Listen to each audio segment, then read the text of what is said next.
Je suis vraiment très heureux d'être ici.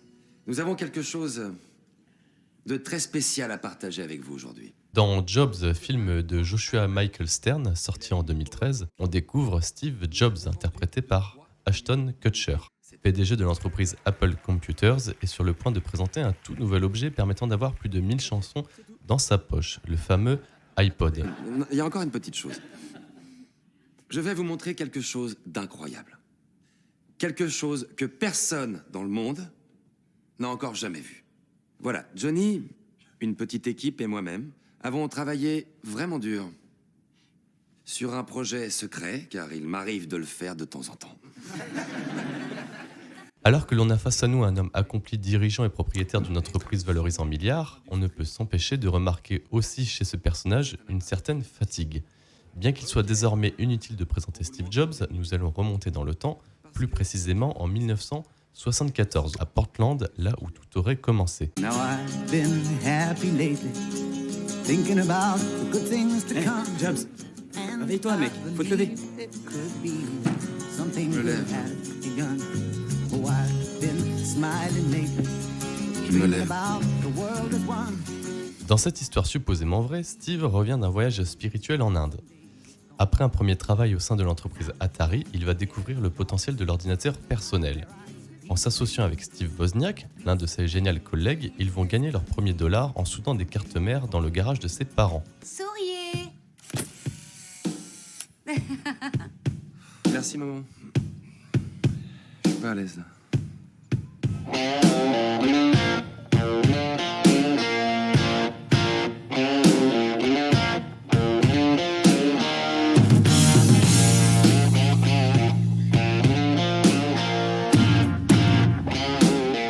Les choses vont définitivement changer le jour où un certain Mike Markula arrive dans une voiture de sport pour leur proposer un premier investissement de 90 000 $. Je pense que 90 000, c'est pas suffisant. Oh, wow, wow, attends, Steve, t'emballes pas. Je ne vois personne dans votre garage avec un carnet de chèques. Ah, non, 90 000, c'est bien assez pour nous. Mais ça ne sera pas suffisant pour vous. Le scénariste Matt Whitley a commencé son travail avant le décès de Steve Jobs, en se basant notamment sur la biographie écrite par Walter Isaacson en 2011.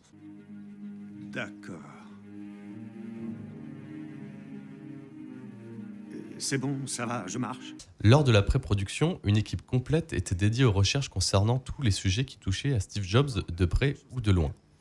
De nombreuses personnes travaillant ou ayant travaillé à Apple ont pu être interviewées afin d'avoir un portrait le plus fidèle possible. Pour des raisons pratiques, la quasi-totalité du film a été filmée dans la région de Los Angeles et non dans la Silicon Valley où se déroule l'histoire. Hormis les scènes incluant la maison des parents de Steve, puisqu'il s'agit de la vraie maison d'enfance de Steve Jobs où sa belle-mère réside toujours. Nous devons parler de certaines choses qui ne vont pas vous plaire. C'est Steve.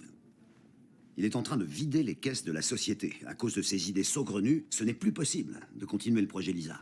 Mais les plus grosses critiques viennent des proches de Steve Jobs, à commencer par son ancien associé, Steve Wozniak, se considérant comme écœuré par le script de base.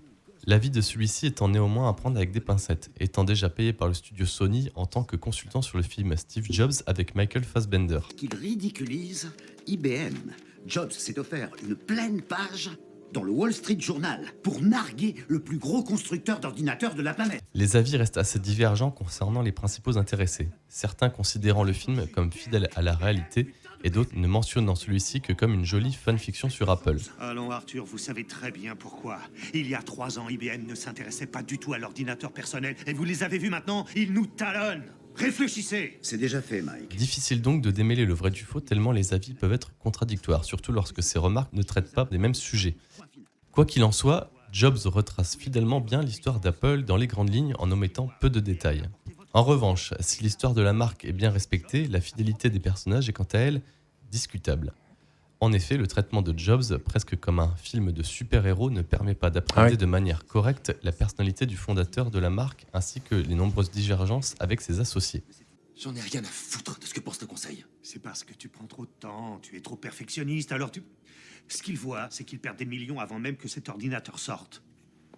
De nombreuses réflexions du film lui sont prêtées a priori, lui donnant en quelque sorte cette aura mystique de visionnaire, alors que l'on sait qu'il était aussi avant tout quelqu'un de pragmatique.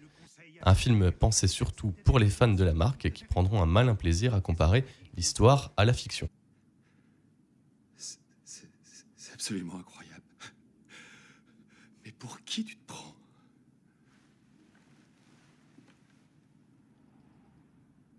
Je suis le PDG de Apple Computer.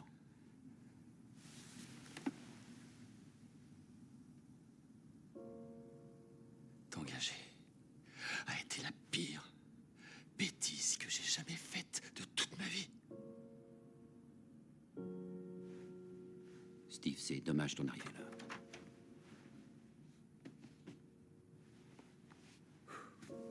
Voilà, ça c'est fait.